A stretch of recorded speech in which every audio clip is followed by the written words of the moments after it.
Nabi nggak takut kita miskin. Nabi nggak takut kita nggak punya pakaian. Nabi nggak takut kita kekurangan.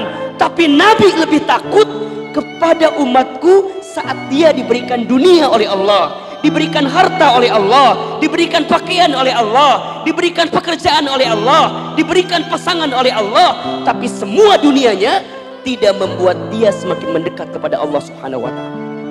Seberat apapun musibah itu akan menjadi hikmah kalau dengan musibah membuat kita semakin taat kepada Allah.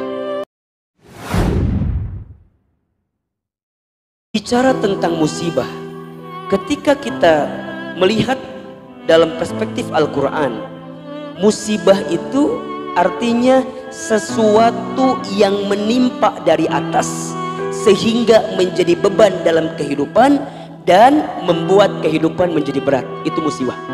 Ustadz Hilman, apakah setiap orang yang hidup akan dikasih musibah? Ya. Ciri orang yang hidup itu pasti akan dikasih masalah oleh Allah. Bahasa lainnya musibah. Selama kita hidup, selama itulah kita diuji. Selama kita hidup, selama itulah kita akan dikasih musibah. Selama kita hidup, selama itulah kita akan dikasih masalah oleh Allah.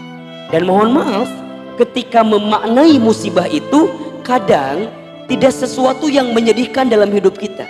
Yang menyenangkan pun bisa jadi itu musibah, bisa jadi itu ujian. Saat hidup kita lapang, ujian. Saat sempit, ujian. Saat kaya, ujian. Miskin, ujian.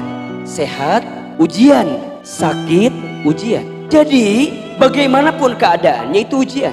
Ustadz, bagaimana disebut ujian yang pada akhirnya menjadi musibah? Musibah yang maknanya ujian tadi di dalam Al-Quran kriterianya disebutkan di dalam Al-Quran surat Al-Baqarah ayat 155. Manusia akan dikasih musibah oleh Allah setidaknya dalam 5 aspek ketika dia hidup. 1, walanabluwannakum bisyai'in, dan pasti kami akan menimpakan kepada kamu sekalian. Menimpa dari atas ke bawah, maknanya musibah. Dan pasti kami akan memberikan musibah kepada kamu sekalian. Apa diantaranya Ustadz? Pertama, minal khauf. Manusia akan ditimpa hatinya penuh ketakutan, penuh kegelisahan.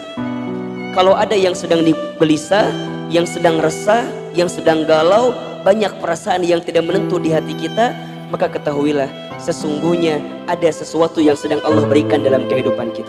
2, Allah akan menguji kita dengan musibah wal ju'i, kelaparan, urusan perut. Yang ketiga, wa naqsim minal amwal. Allah akan ngasih musibah kepada kita dalam urusan harta kita. Apa bawaannya? Kurang terus.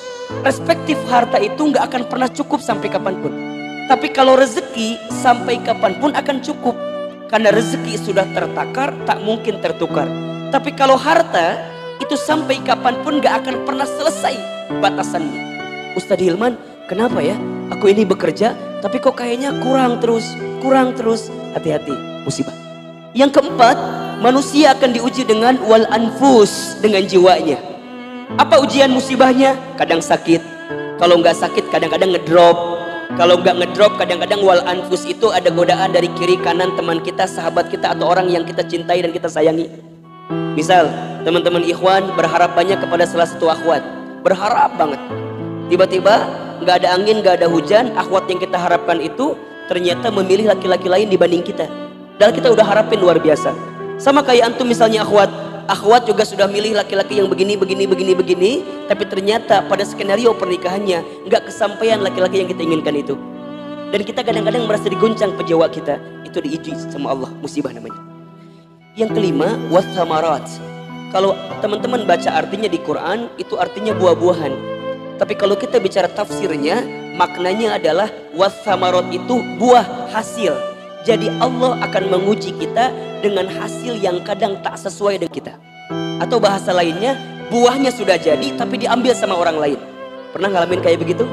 Kita ngasih luar biasa, tapi saatnya jatuh tanggal pernikahan dan segala macamnya, ternyata orang yang selama ini kita dambakan diambil sama orang lain. Kita yang merhatiin dia, kemudian kita memberikan segalanya kepada dia, tapi saat pucuknya tinggal teman-teman ambil, ternyata Masya Allah, orang yang selama ini kita dambakan, orang yang selama ini kita jaga baik-baik, orang yang selama ini kita doakan dalam doa-doa kita, tapi ternyata di ujungnya wassamarat, diambil buahnya oleh orang lain. Kalau ada di antara teman-teman yang dikasih musibah oleh Allah dalam bab yang 5 tadi, sampaikan kepada mereka wabasyiris sabirin, sesungguhnya Allah sedang memberikan kabar gembira khusus as-sabirin, kepada orang-orang yang sabar. Siapa orang yang sabar itu Ustadz Hilman? Orang yang sabar itu, lihat ayat selanjutnya, alladzina idza asabathum musibah qalu inna lillahi wa inna ilaihi rajiun. Orang yang sabar saat dikasih musibah itu adalah orang yang saat dengan datangnya musibah membuat dia mengatakan inna lillahi, sesungguhnya ini dari Allah, punya Allah, wa inna ilaihi rajiun, dan semua akan kembali kepada Allah. Bahasa gampangnya, seberat apapun musibah itu akan menjadi hikmah kalau dengan musibah membuat kita semakin taat kepada Allah. Lihat rumusnya, musibah berbuah jadi hikmah, akan datang jadi berkah saat kita membuat dekat dengan Allah Subhanahu wa Ta'ala. Maka mohon maaf, Nabi itu pernah berdoa. Apa doanya Nabi? Ya Allah, aku tidak takut umatku miskin, tapi aku lebih takut saat umatku diberikan harta dunia, tapi mereka lupa kepada Allah Subhanahu wa Ta'ala. Nabi bilang seperti itu.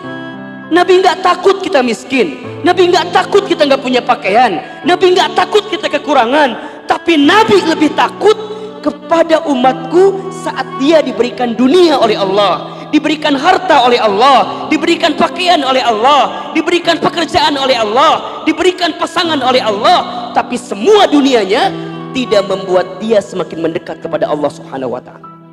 Jadi saat kita dikasih musibah, pilihan ada di kita. Mau uring-uringan, mau marah-marahan, atau mau terima dengan baik musibah itu. Pilihannya ada di kita. Karena kalau kita saat dikasih musibah membuat kita bisa makin dekat dengan Allah, lihat ayat selanjutnya. Ulaika alaihim sholawatu mir rabbihim wa rahmah wa ulaika humul muhtadun. Maka orang tersebut akan diberikan keselamatan oleh Allah, akan diberikan kasih sayang oleh Allah, dan akan diberikan petunjuk oleh Allah. Caranya saat dikasih musibah membuat dia rajin ibadah, memperbanyak amal soleh, semakin mendekat taat kepada Allah, maka tunggu saatnya Allah akan mendatangkan banyak keajaiban dalam kehidupan kita.